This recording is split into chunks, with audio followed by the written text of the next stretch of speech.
राजस्थान की राजनीति में एक बार फिर सियासी संग्राम छिड़ने वाला है। मैदान है अंता विधानसभा का, जहां उपचुनाव की आहट तेज हो गई है। कंवरलाल मीणा की सदस्यता रद्द होने के बाद में यह सीट खाली हुई है। अब यहां मतदाताओं सूचियों का पुनरीक्षण जारी है, लेकिन सबसे बड़ा सवाल यह है कि अंता में जीत का ताज किसके सर पर सजेगा।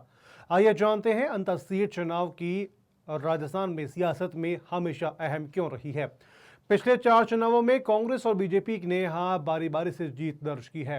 2008 में कांग्रेस के प्रमोजन भाई ने धमाकेदार जीत दर्ज की। 2013 में बीजेपी के प्रभुलाल सैनी ने बाजी मारी, तो वहीं 2018 में भाई ने फिर से वापसी की और 35,000 से ज्यादा वोटों से जीत हासिल की।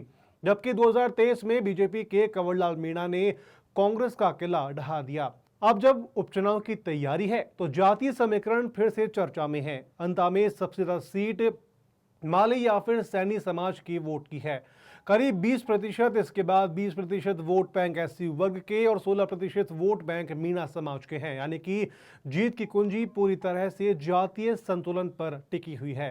बीजेपी अगर किसी सैनी उम्मीदवार को मैदान में उतारती है तो पूरी माली वोट बैंक उनके खाते में जा सकता है। वहीं कांग्रेस के लिए प्रमोजन भाया का अनुभव और पकड़ फायदे का सौदा हो सकता है।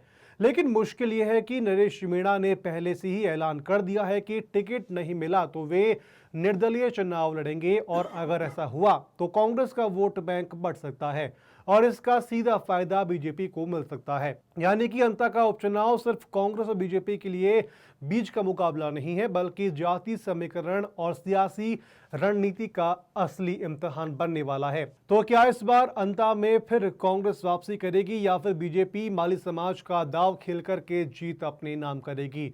सबकी नजरें अब चुनावी बिगुल पर टिकी हुई है। अंता का उपचुनाव सिर्फ एक सीट का उपचुनाव नहीं है, फिर चुनाव नहीं है, बल्कि राजस्थान की राजनीति की नई कहानी लिखने वाला रण होगा।